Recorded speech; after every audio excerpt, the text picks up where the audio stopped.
Hello everyone, আসসালামু আলাইকুম।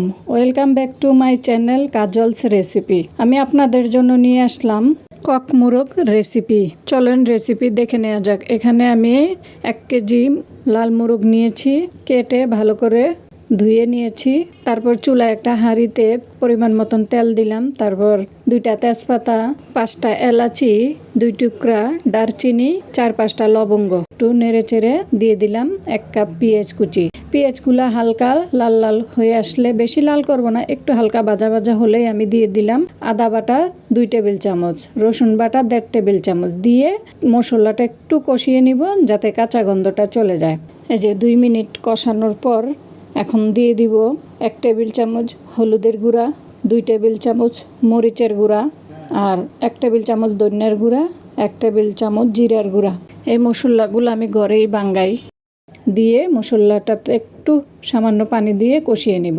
এই যে কষানো হয়ে আসছে, আমি লবণ দিতে মনে নেই, এখন দিয়ে দিলাম পরিমাণ মতন লবণ। দিয়ে মশলাটা কষিয়ে নিয়েছি। দেখেন তেল উপরে ভেসে আসছে।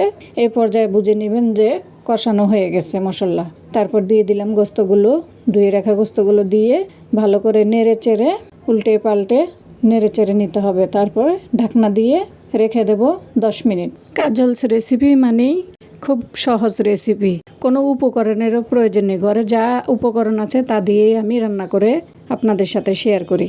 10 মিনিট পর এসে আবার একটু নেড়ে চেড়ে দিচ্ছি। দেখেন কতগুলো পানি বের হয়েছে। আমি কিন্তু পানি দেইনি।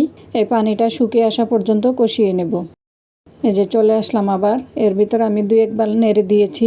আমার এই রেসিপি দেখে যারা রান্না করবেন আশা করছি খুবই ভালো হবে আর আপনার প্রশংসা করতে বাধ্য হবে।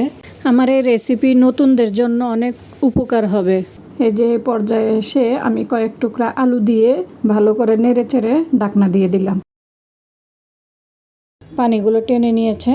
এখন আমি একটু নেড়ে চেড়ে ভালো করে গরম পানি দিয়ে দিব পরিমাণ মতন। এমনভাবে দিব যাতে গোস্তগুলো ডুবে থাকে, কিছুটা বের হয়ে থাকে। বেশি দিলে আবার ভালো লাগবে না।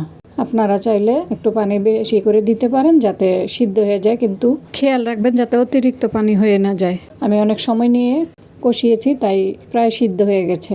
এই যে দেখেন ঢাকনাটা উঠিয়ে দেখাচ্ছি কেমন হয়েছে। কালারটা অনেক সুন্দর হয়েছে। এখনো হয়নি, আর একটু শুকাবো।